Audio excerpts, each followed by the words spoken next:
ኢራን ጦርነቱ ከጀመረ ወዲህ ለመጀመሪያ ጊዜ የሚባል አንድ አስደንጋጭ ክስተት አስመዝግባለች። ጦርነቱ ከተጀመረ ጊዜ አንስቶ እንደምናውቀው በተለያዩ አጋጣሚዎች በጣም የተራቀቁ የሚባሉ የኢራን ባሊስቲክ ሚሳኤሎች እስከ 2000 ኪሎ ሜትር ድረስ ነበር ሲጓዙ የነበሩት። በትናንትናው ዕለት ግን ይህ ታሪክ ተቀይሯል። እንዴት አትሉም? ኢራን ለመጀመሪያ ጊዜ 2000 ኪሎ ሜትር በላይ የሚጓዙ 2000 ኪሎ ሜትር በላይ የሚጓዙ ስላችሁ እስከ 4000 ኪሎ ሜትር ድረስ ርቀት ማካለል የሚችሉ ሚሳኤሎችን ለመጀመሪያ ጊዜ ማስወንጨፏ ተሰምቷል። ኢራን እነዚህን ሚሳኤሎች ያስወነጨፈችው ደግሞ አሜሪካና ዩናይትድ ኪንግደም በጋራ የሚጠቀሙበት በህንድ ውቅያኖስ ውስጥ ያለ አንድ የሚሊታሪ ቤዝ አለ፣ የጦር ሰፈር አለ። ያንን ጦር ሰፈር ለማጥቃት ኢራን ባደረገችው ጥቃት እስከ 4000 ኪሎ ሜትር ድረስ የሚጓዙ ሚሳኤሎች ጥቅም ላይ ውለዋል። ህንድ ውቅያኖስ ላይ ያለ የአሜሪካና የዩኬ ጦር ቤዝ ስላችሁ ከኢራን በአፕሮክሲሜትሊ ከ3800 እስከ 4000 ኪሎ ሜትር ርቀት ላይ ነው የሚገኘው ይሄ ጦር ቤዝ። ሆኖም ግን ኢራን ይህንን የጦር ሰፈር ለመምታት ሙከራ ስለማድረጓ ተሰምቷል። ምንም እንኳ እስከዚህ ሰዓት ድረስ የተረጋገጠ የኢራን ሚሳኤሎች ያደረሱት ጉዳት በዛ ሚሊታሪ ቤዝ ወይም የጦር ሰፈር ላይ ይፋ ባይደረግም በአስገራሚ ሁኔታ ግን ኢራን በጦርነቱ ለመጀመሪያ ጊዜ 4000 ኪሎ ሜትር የሚምዘገዘጉ ባሊስቲክ ሚሳኤሎችን ይፋ አድርጋለች፣ ወደ ጨዋታው አስገብታለች። ይህም ታዲያ በከፍተኛ ሁኔታ ድንጋጤን ፈጥሯል። እውነት ከሆነ ይህ ነገር ከዚህ በኋላ የኢራን ሚሳኤሎች የሚያሰጓቸው እስራኤልና የመካከለኛው ምስራቅ የገልፍ ሀገራቱ ብቻ ሳይሆኑ የኔቶ አባል ሀገራት የሆኑ አውሮፓውያንም ይህንን የኢራን የባሊስቲክ ሚሳኤል ስጋት የሚጥልባቸው ይሆናል ማለት ነው። በዚህ ብቻ ያበቃም የዛሬው የልዩ የመረጃ ሰዓታችን። በዛሬው የመረጃ ሰዓታችን ከምናነሳቸው በርካታ ጉዳዮች መካከል አሜሪካ ተጨማሪ የባህር ኃይል አባላት ወይም ዩኤስ ማሪን ፎርሶችን ወደ መካከለኛው ምስራቅ እያንቀሳቀሰች ስለመሆኑ ተሰምቷል። ከዚህ ጋር በተያያዘ ከዚህ ቀደም ያጋራናቸው አንድ መረጃ ነበረ። ዩኤስኤስ ትሩፖሊ የጦር መርከብ ወደ አካባቢው እያንቀሳቀሰች እንደሆነ አሜሪካ ነገራናችሁ ነበር። በዛን ወቅት እስከ 2500 የሚደርሱ የአሜሪካ የባህር ኃይል አባላት ነበሩ ወደ ቀጠናው እየተንቀሳቀሱ የነበሩት። አሁን ደግሞ ተጨማሪ ወደ 2200 የሚሆኑ የአሜሪካ የባህር ኃይል ወታደሮች ወደ አካባቢው እንቅስቃሴ ማድረግ ስለመጀመራቸው የወጡ መረጃዎች ያሳያሉ። ወደ በኋላ ላይ በዝርዝር እንገባባቸዋለን። ከዚህ ባሻገር ይህንን እንቅስቃሴ ተከትሎ የወጡት መረጃዎች የሚያሳዩን ደግሞ አሜሪካ ምናልባትም ግራውንድ ኦፌንሲቭ ልጀምር የምትችልበት ወደ ኢራን ቴህራን እንኳን ባትገባ እንደነ ካርግ የመሳሰሉ ደሴቶች፣ እነዚህ ስትራቴጂካዊ የሆኑ ቦታዎችን ለመቆጣጠር የእግረኛ ጦር የማሰማራት እድል ሊኖራት ይችላል የሚሉ ድምጾች እየተሰሙ ነው ያሉት። ኢራን ደግሞ ይሄ የሚሆን ከሆነ ከዚህ ቀደም አባስ አራግቺ እየጠበቅናችሁ ነው የሚል አነጋጋሪ ምላሽ ነበር የሰጡት። አሁን ደግሞ ሰርፕራይዝ አለን ኑልን እስኪ የሚል አይነት አንድምታ ያለው መልእክት ከወደ ኢራን እየተሰማ ነው የሚገኘው። እሱንም የምናደርሳችሁ ነው የሚሆነው። በሌላ በኩል ደግሞ የአሜሪካ የኢራንና የእስራኤል ጦርነት ተፋፍሞ በቀጠለበት በዚህ ወቅት የራሽያው ፕሬዚደንት ቭላዲሚር ፑቲን ከኢራን ጎን ስለመሆናቸው በግልጽ ቋንቋ በይፋ ተናግረዋል። እሱንም የምናደርሳችሁ ነው የሚሆነው። እነዚህና ሌሎች ጉዳዮችን እናነሳለን። መጀመሪያ ላይ የምናነሳው ግን ክርስቲያኖችና በመላው ዓለም ያሉ አማኞችን ያስቆጣው የቤንያሚን ኔታንያሁ ንግግርን በማንሳት ነው የሚሆነው። ቤንያሚን ኔታንያሁ በዛ ብዙ አነጋጋሪ ነጥቦች ባነሱበት መግለጫቸው ወቅት አንድ ሀሳብን አንስቷል። ይህ ሀሳብ ደግሞ በመላው ዓለም ዙሪያ ያሉ ክርስቲያኖች፣ ዲፕሎማቶችና የሃይማኖት መሪዎችን ያስቆጣ ንግግር ነው። ይህ ንግግር ቃል በቃል ትርጉሙን በአማርኛ ልንገራችሁና ወደ ዝርዝር ጉዳዮች እንገባለን። የኔታንያሁ ንግግር የታሪክ ምሁሩን ዊል ዱራንትን ዋቢ በማድረግ ነው የቀረበው። ኔታንያሁ ምንድን ነው ያሉት? ታሪክ እንደሚያረጋግጠው በሚያሳዝን ሁኔታ ኢየሱስ ክርስቶስ ከጂንጊስ ካን ምንም አይነት ብልጫ የለውም። ምክንያቱ በቂ ጥንካሬ፣ ጨካኝነትና ኃይል ካለህ ጥፋት በበጎነት ወይም ክፋት በበጎነት ይሸነፋል የሚል ንግግር ነው ያደረጉት ቤንያሚን ኔታንያሁ። ይህ ደግሞ በርካቶችን ያስደነገጠ ንግግር ሆኗል። ለምንድነው በርካቶች እንዲነረግጡ ያደረገው ይሄ ቤንያሚን ኔታንያሁ ንግግር ካላችሁ ደግሞ ያ ኔታንያሁ ከክርስቶስ ጋር ሲያነጻጽሩት የነበረው ሰው ማን ነው የሚለው ጥያቄ መመለስ ግድ ይለናል። ስለዚህ እሱን ጥያቄ እንመልስ። መጀመሪያ ጂንጊስ ካን ኔታንያሁ ከክርስቶስ ጋር እያነጻጸሩት ያለው ሰው ጂንጊስ ካን ይባላል።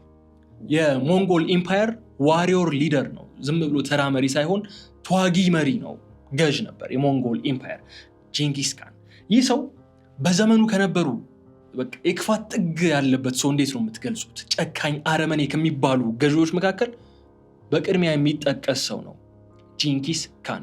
ይህ ሰው በቀጥታም ይሁን በተዘዋዋሪ እስከ 40 ሚሊዮን ለሚደርሱ ሰዎች ህልፈት ወይም ሞት ተጠያቂ ነው፣ በቀጥታም ይሁን በተዘዋዋሪ ማለት ነው።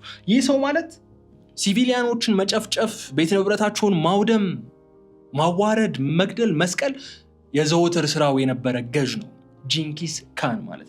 ይህ ሰው በአንድ ወቅት 50,000 የሚቆጠሩ ወታደሮቹ አንድ ትዕዛዝ ይሰጣቸዋል።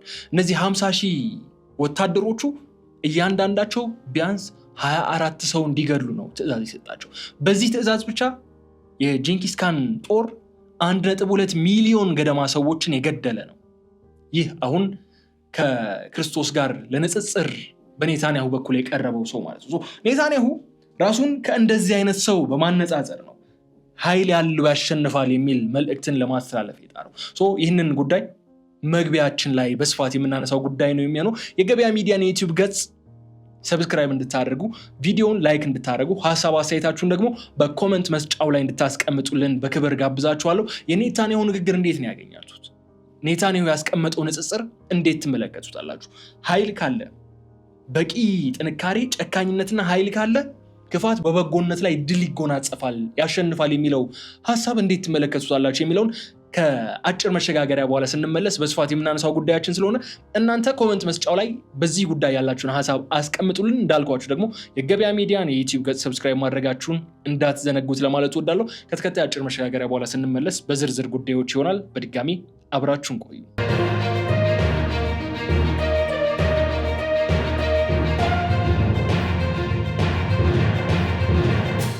ተመልሰን መተናል። ከአጭር መሸጋገሪያ በኋላ ገበያ ሚዲያን በመከታተል ላይ ትገኛላችሁ። በድጋሚ ላስታውሳችሁ የምፈልገው የዩቲዩብ ገጻችንን ሰብስክራይብ እንድታደርጉ፣ ሀሳብ አስተያየታችሁን ደግሞ በኮመንት መስጫው ላይ እንድታስቀምጡልን፣ ቪዲዮንም ላይክ ማድረጋችሁ እንዳትዘነጉ ነው። የተከበራችሁ የገበያ ሚዲያ ተከታታዮችን ዛሬ እንደ ቀደም ብዬ እንደነገርኳችሁ መግቢያ ላይ 4-5 የሚሆኑ የተለያዩ ጉዳዮች እናነሳለን። በቅድሚያ ግን የአነጋጋሪው ቁጣን የቀሰቀሰው የኔታንያሁ ንግግርን በጥቂቱ እንመልከተው፣ ዳሰስ አድርገ ነው እንለፍና ወደ ሌሎቹ ዝርዝር ጉዳዮች የምንገባ ነው የሚሆነው። ኔታንያሁ ቀደም ብዬ እንዳነሳውላችሁ የታሪክ ምሁሩን ዊል ዱራንትን ዋቢ በማድረግ ታሪክ እንደሚያረጋግጥልን ከሆነ በሚያሳዝን ሁኔታ ኢየሱስ ክርስቶስ ከጂንኪስ ካን ምንም አይነት ብልጫ የለውም። ምክንያቱም በቂ ጥንካሬ፣ ጨካኝነትና ኃይል ካለህ ክፋት በበጎነት ላይ ድል ይጎናጸፋል የሚለው ንግግራቸው የዘመኑ የፖለቲካ ውጥረት አሁን ወደ ሃይማኖታዊ ንትርክ ቀይሮታል። ኔታንያሁ ከኢራን ጋር የገቡበት ጦርነት አሁን በስፋት ሃይማኖታዊ መልክ ወይም ገጽታ እንዲኖሩ ለማድረግ ጥረት እያደረጉ ነው ያሉት። ይህ የጠቅላይ ሚኒስትሩ ንግግር ደግሞ እስራኤል አሁን እየወሰደችው ካለችው ወታደራዊ እርምጃ ለመደገፍ ወይም ለመከላከል ኃይል ያለው ያሸንፋል የሚል ናሬቲቭን ለመሳል ጥቅም ላይ እንዲውል እያደረጉት ነው። ይህ ግን የጫካ ህግ ነው። ኃይል ያለው ያሸንፋል ማለት እናውቃለን እኮ በተደጋጋሚ ፊት የሚያደርጉ ሰርቫይቫል ኦፍ ዘ ፊተስት ነው። ምድር ላይ ሰርቫይቭ የምታደርገው በሆነ መንገድ ራስህን፣ መብትህን፣ ኃይልን ልታሳይ ወይ ስታስከብር ነው። ግን ይህ ደግሞ ኔታንያሁ የጫካ ህግን እንደመመሪያ አድርገው እንደሚቀበሉ የሚያሳይ ንግግር ተደርጎ ሊወሰድ የሚችል ነው። በዚህ ዘመን ምንም እንኳ ኃይል ያለው ያሸንፋል የሚለው ነገር እውነት ቢሆን በተደጋጋሚ በተለያዩ አጋጣሚዎች ስላየ ነው። እውነት፣ ፍትህን የያዙ የጠየቁ ሰዎች በተደጋጋሚ ሲሸነፉ አይተናል።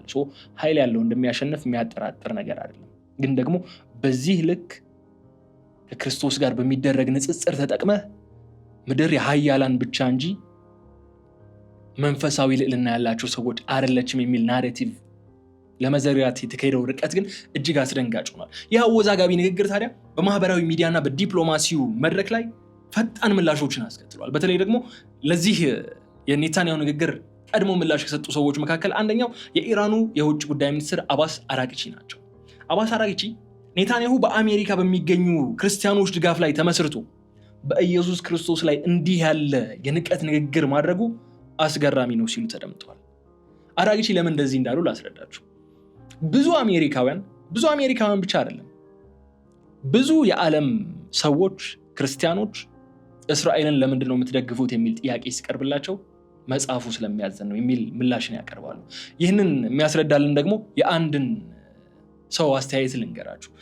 ግለሰቡ ራፋኤል ኤድዋርድ ክሩዝ ይባላሉ፣ ወይም ቴድ ክሩዝ በሚል ምህጻረ አጠር ያለ አጠራር ብዙ ጊዜ ይጠራሉ እኚህ ሰው ከ2013 ጀምሮ ማለትም ላለፉት 13 ዓመታት በአሜሪካ ፖለቲካ ውስጥ ትልቅ ስፍራ ያላቸው ትልቅ ቦታና ተሰሚነት ያላቸው ሰው ናቸው። ቴድ ክሩዝ ቴክሳስን ወክለው በአሜሪካ ፖለቲካ ላይ በከፍተኛ ሁኔታ የሚሳተፉ ሰናተር ናቸው። በተለያዩ የሴኔቱ ክፍሎችም እንደ ሰብሳቢ ሆነው ያገለገሉ ሰው ናቸው። ታዲያ ሰናተር ራፋኤል ኤድዋርድ ክሩዝ ወይም ቴድ ክሩዝ በቅርቡ ከአወዛጋቢው ጋዜጠኛ ጉምቱ ከሚባሉ አንጋፋ ከሚባሉ አሜሪካውያን ጋዜጠኞች መካከል አንደኛው ከሆነው ከካርል ታከርሰን ጋር በነበራቸው ቆይታ እስራኤልን ለምንድን ነው የምትደግፏት የሚል ጥያቄ አቅርቦላቸው ነበር። ካርል ለዚህ ጥያቄ መልስ ሲሰጡ ደግሞ ምን ሲሉ ነበር የተደመጡት መሰላችሁ? እስራኤልን የምደግፈው መጽሐፍ ቅዱስ እስራኤልን እንድንደግፍ ስለሚያዘን ነው በማለት ነበር ቀጥተኛ የሆነ ምላሽ እንዲሰጡት። ሜቢ አሁን እነዚህ ሰዎች በዚህ ሰዓት ምንድን ነው የሚሉት? ኔታንያሁ በአስገራሚ ሁኔታ ክብረነክ የሆነ ንግግር በተለይ ለክርስቲያን ለአማኞች ክብረነክ የሆነ ንግግርን ሲያደርጉ ነው የተደመጡትና ለዚህ ጉዳይ ምን አይነት መልስ ይኖራቸዋል እንደነ ሴናተር ቴድ ክሩዝ የመሳሰሉ ሰዎች የሚለው እጅግ አስገራሚ ነው። ታዲያ አባሳራጊችም በዚህች ጉዳይ ላይ ነጥብ ለማስቆጠር ነው ኔታንያሁ በአሜሪካ በሚገኙ ክርስቲያኖች ድጋፍ ላይ ተመስርቶ በኢየሱስ ክርስቶስ ላይ እንዲህ ያለ የንቀት ንግግር ማድረጉ አስገራሚ ነው በማለት ሲደመጡ የተስተዋሉት ማለት ነው። አራግቺ ያክለው ምንድነው ያሉት መሰላችሁ? ኔታንያሁ በታሪክ እጅግ ጨካኝ ተብሎ የሚታወቀውን ጂንጊስ ካንን ማወደሳቸው ጠቅላይ ሚኒስትሩ አሁን ላለባቸው የጦር ወንጀልና በጦር ወንጀልነት ይከሰሳሉ ኔታንያሁ አይደለ? ለዛ ስምና ማንነት ትክክለኛ ማሳያ አድርገው ይጠቀሙበት። ኔታንያሁ እንደ ሮል ሞዴል አድርገው የሚያስቡት ይህ ጨካኝ ሰው ነው። ኔታንያሁም ከሱ የሚሻሉ ሰው አይደሉም የሚል አንድምታ ያለው ንግግር እንዲያደርጉ አስገድዷቸዋል። ከዚህ ባሻገር ደግሞ ከክርስቲያን መሪዎች ወገንም ከፍተኛ ተቃውሞ ቀርቦባቸዋል ቤንያሚን ኔታንያሁ። ለምሳሌ የቤተልሔሙ ፓስተር ሙንዘር ይስሐቅ ኔታንያሁ የኢየሱስን የሰላምና የሞራል መንገድ የዋህነት አድርገው ማቅረባቸው በጽኑ አውግዘውታል። እንደ ፓስተሩ ገለጻ ከሆነ ይህ ንግግር የክርስቲያን ጽዮናውያንን ድጋፍ የሚንቅና ክርስትናን ለጦርነት ማጽደቂያነት የመጠቀም ሙከራ ነው ሲሉ አጣጥለውታል ማለት ነው። በዚህ የተቀሰቀሰው ከፍተኛ ተቃውሞ ምክንያት ኔታንያሁ ማስተባበያ እንዲያወጡ ግድ ብሏቸዋል። ዛሬ ማለዳ ከዚህ ጋር በተያያዘ አንድ ማስተባበያ አውጥተዋል። ማስተባበያቸውም ኢየሱስን ለማንቋሸሽ አልፈለኩም፣ ንግግሬ የሞራል የበላይነት ብቻውን ለህልውና በቂ አይደለም የሚል አንድምታ እንዳለው ልትረዱልኝ ይገባል፣ ይዘቱ እሱ ነው በማለት ጉዳዩን ለማለዘብ ሞክረዋል። ነገር ግን በተለያዩ አጋጣሚዎች ይህ የኔታንያሁ ማስተባበያ ተቀባይነት ሲያገኝ የተመለከትነው አይደለም። በዚህም ብሎ በዛ ግን ከአረመኔዎች የተሻለ ኃይል ካልኖረን ማህበረሰቦቻችን ይፈርሳሉ የሚል መልእክትን ነው ማስተላለፍ የፈለግኩት የሚል ሐሳብን ኔታንያሁ አስተላልፈዋል ማለት ነው። ይህ እስራኤል በኢራን ላይ የምትወስደው እርምጃ ወደፊትም ያለምንም የሞራል ገደብ እንደሚቀጥል ማሳያ ተደርጎ እየተወሰደ ነው የሚገኘው ማለት ነው። የተከበራችሁ የገበያ ሚዲያ ተከታታዮቻችን የኔታንያሁን ጉዳይ ታዲያ እዚህ ላይ ላፍታ ደግሞ ገታ እናድርገውና ወደ ቅድሙ ጉዳያችን ደግሞ እናምራ።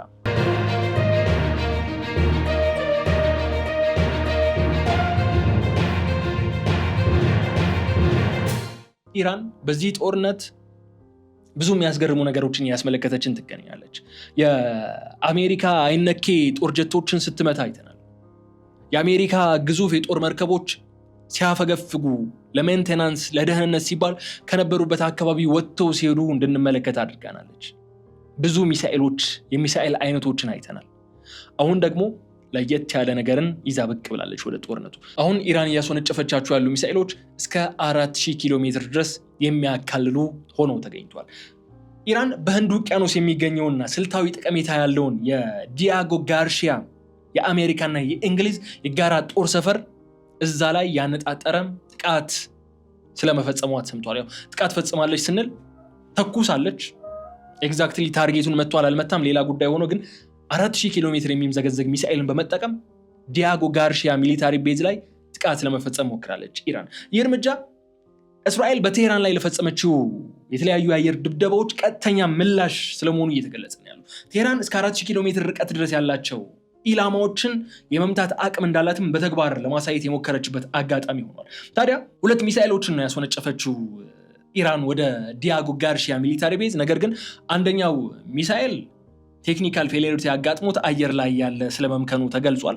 ሁለተኛው ሚሳኤል ደግሞ አሜሪካና ዩኬ ሊያከሽፉ ጥረቶች አድርገዋል የሚሉ መረጃዎች ወጥተዋል። ግን ስቲል እስከዚህ ሰዓት ድረስ ያ ሚሳኤል ኤግዛክትሊ ታርጌቱን ኢላማውን ይምታ ወይ በአሜሪካና በዩኬ የጸረ ሚሳኤል መከላከያ ስርዓቶች ይክሸፍ የታወቀ ነገር የለም። ግን እስካሁን ባሉ መረጃዎች መሰረት ሞስት ፕሮባብሊ ኢላማውን የመታ አይመስልም። ግን ደግሞ ኢላማውን ባይመታም ይህ ነገር ግጭቱ አሁን የማይደርስበት የማያካልለው ቦታ አይኖርም የሚል ስጋት እንዲያጭር አድርጓል። ይህ ስጋት ደግሞ ለዩኬ፣ ለተለያዩ የአውሮፓ ሀገራት፣ ለመካከለኛው ምስራቅ ሀገራት ለብዙዎቹ አስጊ ሁኔታን ፈጥሯል ማለት ነው። ነገር ግን ይህ ጥቃት በምዕራባውያን ዘንድ ከፍተኛ ድንጋጤን የፈጠረው ኢራን ያለዋት የሚሳኤል ቴክኖሎጂዎች ደረጃ ካለፉት ጥቂት ዓመታት ወዲህ እጅጉ መዘመኑና የርቀት የመምታት አቅሙም በከፍተኛ ሁኔታ ማደጉን የሚያረጋግጡ ስለመሆናቸው ተነስቷል። የኢራን ባለስልጣናት እየገለጹት እንዳለ ከሆነ አሜሪካ ከሚደረገው የአየር ድብደባ አልፎ አሁን የምድር ወረራ ወይም ግራውንድ አግሬሽን ለመፈጸም እያሰበች ነው ያለች። እሱ ከሆነ ደግሞ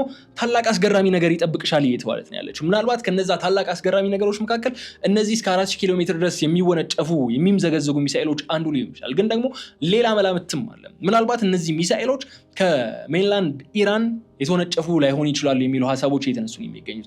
ለምሳሌ ከፕሮክሲዎቿ ከነ ሀውቲዎች የየመን ሁቲዎች ተኩሷቸው ሊሆን ይችላል የሚል ሀሳቦች እንዲነሱ እየተደረገ ነው የሚገኘው። በዚህም ብሎ በዛ ግን እነዚህ ሚሳኤሎች ከኢራን ሜንላንድ ተተኩሰው ከሆነ ጦርነቱ ሌላ መልክ የሚይዝ ሌላ አቅጣጫ ሊከተል የሚገደድበት ሁኔታን ይፈጥራል ማለት ነው። ከዚህ ባሻገር ወደ ታላቁ አስገራሚ ነገር ወይም ግሬት ሰርፕራይዝ አዘጋጅተንላችኋል ወደሚለው የኢራን ባለስልጣናት ንግግር እናምራና እንዳለሳውላችሁ አሜሪካውን ምናልባት ግራውንድ አግሬሽን ወይም የመሬት ላይ ወረራ ለመጀመር የምትችልባቸው አጋጣሚዎች ሊኖሩ ስለመቻላቸው እየተነሳ ነው የሚገኘው። የባህር ኃይል አባላቶቿ ወደ አካባቢው እንዲንቀሳቀሱ ከፍተኛ ጥረትን እያደረገች ነው ያለችው።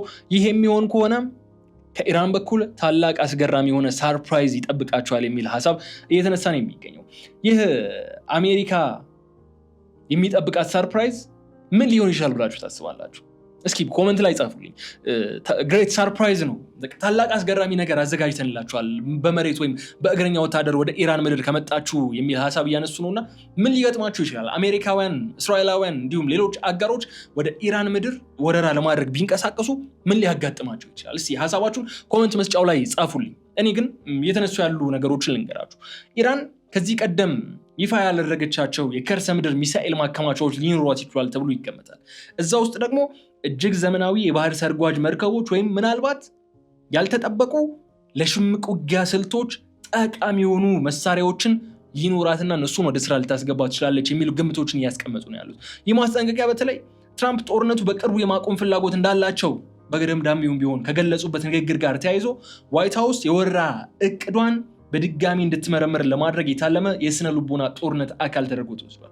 የህንድ ውቅያኖሱ ጥቃትና የቴህራን ማስፈራሪያ በዓለም አቀፍ የንግድ መስመሮች ላይ አሁን ትልቅ ጥላ እንዲያጠላ አድርጓል። የነዳጅ ጫኝ መርከቦች መተላለፊያ የሆኑት የሆርሙዝና የባብ-ኤል መንደብ ሰርጦች ከፍተኛ ስጋት ውስጥ ባሉበት በዚህ ወቅት ግጭቱ እስከ ዲያጎ ጋርሺያ ድረስ መድረሱ የዓለምን የኢኮኖሚ ሁኔታ ይበልጥ አደጋ ላይ ጥሎታል። ከዚህ በተጨማሪ ደግሞ አሜሪካ እነዛ ተጨማሪ 2500 የሚሆኑ ማሪኖች እንዲሁም የአየር ኃይል ድጋፍ ወደ አካባቢው እያሰማራች መሆኗ ደግሞ ቀጣዮቹ ቀናት እጅግ ደም አፋሳሽ የሆኑ ጊዜያት ሊሆኑ እንደሚችሉ እየተሰጋ ነው የሚገኘው።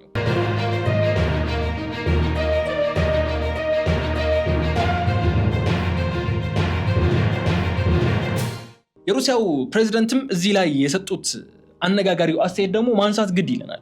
ጦርነቱ መልኩን እየቀያየረ ነው ያለው። ምናልባት የምድር ላይ ወረራ ሊኖር ይችል ይሆን እንዴ?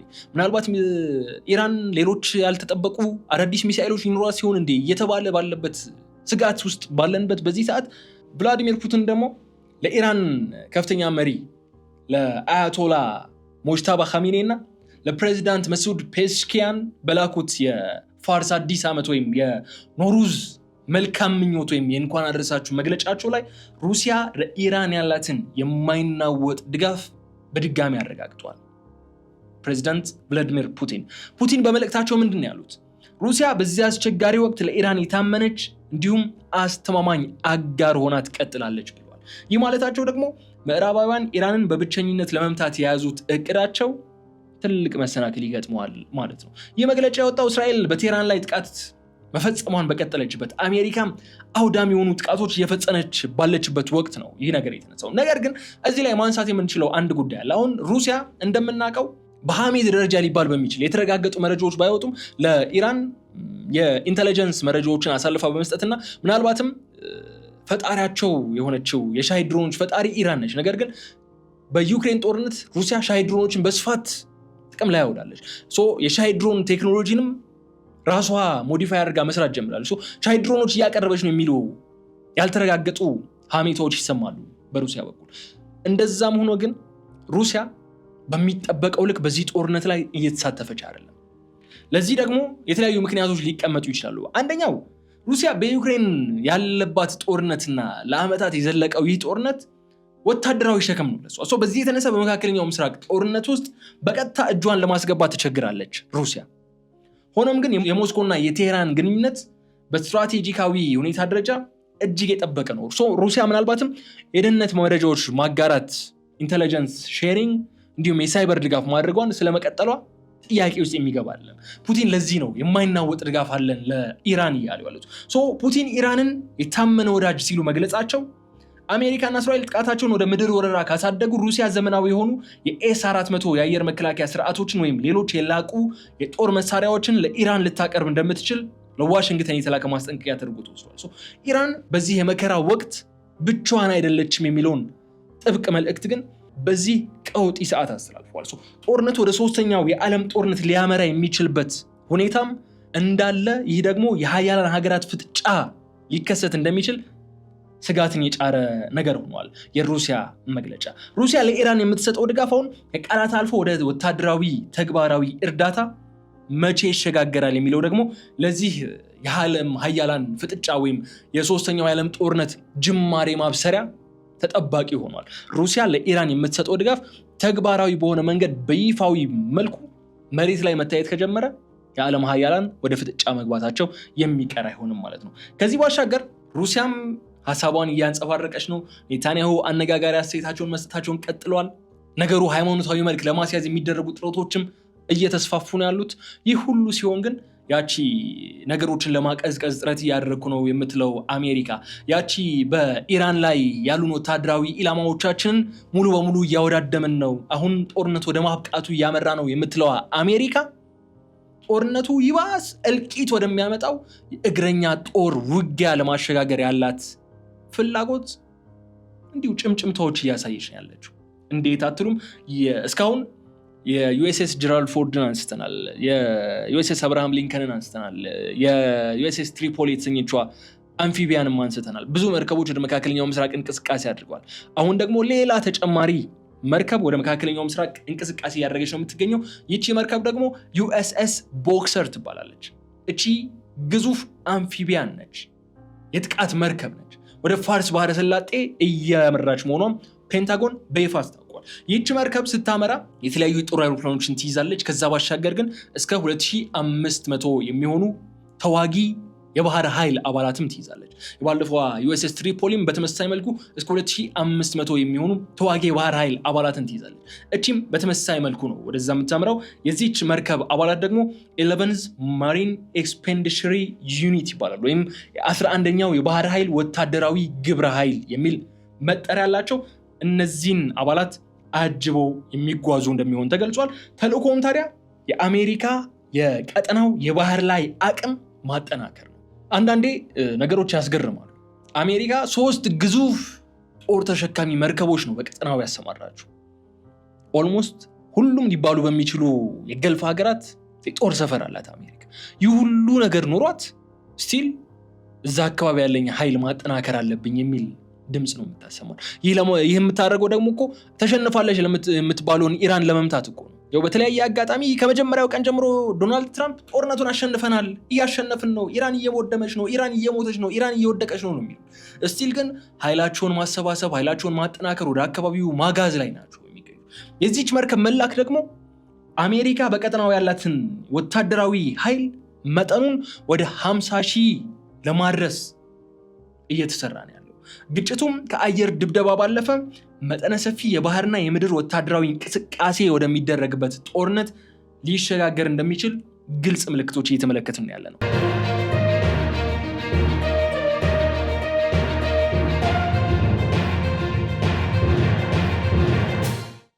ቺ መርከብ የተራቀቁ የጦር ሄሊኮፕተሮችን ትይዛለች፣ አይሮፕላኖችን ታስነሳለች። በፍጥነት ወደ የብስ ሊገቡ ወደ መሬት ሊሰማሩ የሚችሉ ታጣቂዎችም ተሽከርካሪዎችም የመሸከም አቅም አላት እቺ አምፊቢያን USS ቦክሰር የተሰኘችው አምፊቢያን ማለት ነው። የተለያዩ ወታደራዊ ተንታኞችና የአሜሪካ ወታደራዊ ምንጮች የገለጹት እንዳሉ ከሆነ ይህ ግብረ ኃይል አስፈላጊ ሆኖ ከተገኘ በኢራን የባህር ዳርቻዎች ላይ ፈጣንና ድንገቴ ጥቃቶችን ለመፈጸም ዝግጁ ሆኖ እንዲቆይ ነው ትዕዛዝ የተሰጠው ነው የተባለው። የሆርሙዝ መስመር ለማስከፈት የሚደረገው ጥረት በከፍተኛ ሁኔታ ቀጥሏል። አሜሪካ ምናልባትም ግራውንድ ፎርስዋን እዛ አካባቢ ላይ በማሰማራት የሆርሙዝን የባህር መስመር ደህንነት ለማስጠበቅ ጥረት ልታደርግ ትችላለች የሚል ጭምጭምታዎች ወይም ድምጾች እንዲሰሙ አድርጓል። ይህም ቢሆን ግን ያ ቅድም ያነሳነው ነገር ታስታውሱታላችሁ አይደለ? ታስኒም ይዞት የወጣው አንድ መረጃ ፕሬዚዳንት ትራምፕ በኢራን ግዛት ላይ የምድር ወረራ ወይም ግራውንድ አግሬሽን ለመፈጸም ከሞከሩ ታላቅ አስገራሚ ነገር ወይም ግሬት ሰርፕራይዝ ይጠብቃቸዋል ሲሉ ዛቻቸውን አስተላልፈዋል። ይህ ማስጠንቀቂያ የመጣው አሜሪካ ተጨማሪ 2500 ማሪኖችን እንዲሁም የጥቃት መርከቦችን ወደ ቀጠናው እያስጠጋች ባለችበት ወቅት ነው።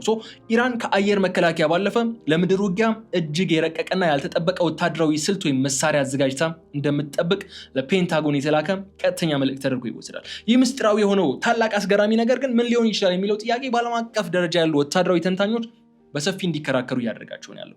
በዚህም ብለው ገዛ ግን የኢራን አዛዦች ማንኛውም የውጭ ኃይል የኢራንን ድንበር ከጣሰ እንደዚህ በኮቴሽን ውስጥ አስገቡልኝ ወደማትመለሱበት ገሃነም ትገባላችሁ የሚል መልእክት ነው ያስተላለፉ ያሉት። በአፍጋን ያጋጠማችሁ በኢራን 2 እጥፍ ሆኖ ነው የሚመለስላችሁ የሚለው። በአፍጋን የአሜሪካውያን ፈተና እንደምታውቁት 20 ዓመት ተዋግቶም ያላሸነፉት ጦርነት ነው።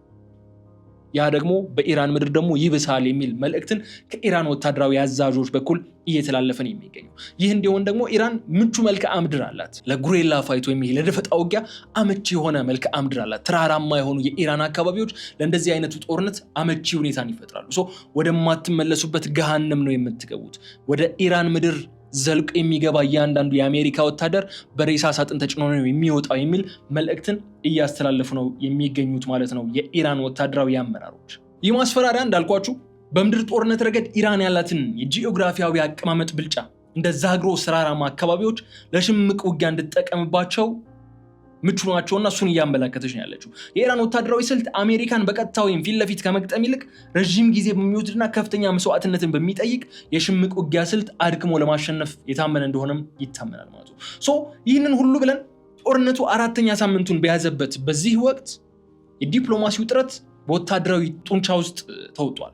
ይህም በቀጣዮቹ ቀናት ውስጥ ወይ ትልቅ የሰላም ስምምነት ያመጣል ወይ ደግሞ በታሪክ ታይቶ የማይታወቅ ቀጠናዊ ፍንዳታና ውድመት ሊያስከትል እንደሚችል ግልጽ ምልክት ነው። አሁን ባሉ መረጃዎች መሰረት የአሜሪካው ፕሬዚዳንት ዶናልድ ትራምፕ ጦርነቱን የማጠቃለል ፍላጎት ነው ያላቸው።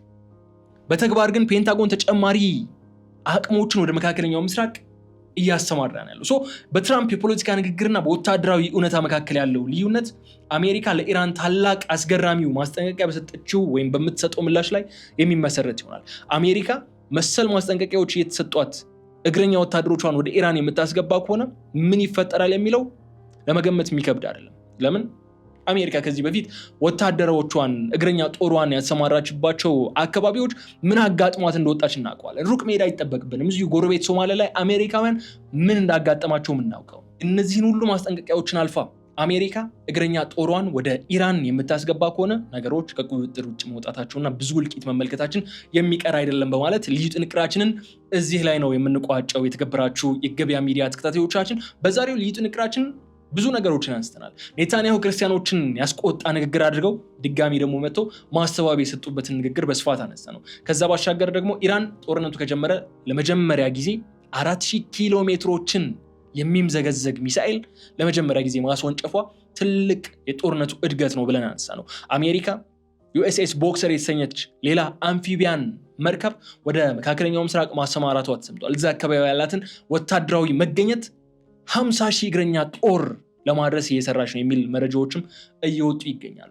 ኢራናውያን ደግሞ ግሬት ሰርፕራይዝ አዘጋጅተንላችኋል፣ ኑልን እስቲ እግረኛ ጦራችሁን እስቲ አስገቡ የሚል መልእክትን እያስተላለፉ ይገኛሉ የሚሉ ዋና ዋና ነጥቦች ነበሩ ያነሳናቸው። ይህንን ብለን ታዲያ እዚህ ላይ ለመሰናበት ግድ ይለናል። በቀጣይ በሌላ ጉዳይ መልሰን እስክንገናኝ ድረስ እናንተ የዩቲዩብ ገጻችንን ሰብስክራይብ አድርጉ። የተለያዩ ቀጠናዊ፣ ሀገራዊና ዓለም አቀፋዊ ጉዳዮችን በስፋትና በጥልቀት ወደ እናንተ ይደርሳሉ። ስለዚህ ሰብስክራይብ እንድታደርጉ እጋብዛችኋለሁ። ቪዲዮውን ላይክ አድርጉ። ሀሳብ አስተያየት ካላችሁ ደግሞ ኮመንት መስጫው ላይ ያስቀምጡልኝ በማለት እዚህ ጋር እሰናበታለሁ። በቀጣይ በሌላ ጉዳይ እንገናኛለን። እስከዛ ድረስ ግን ቸር ሰንብቱልኝ። ሰላም።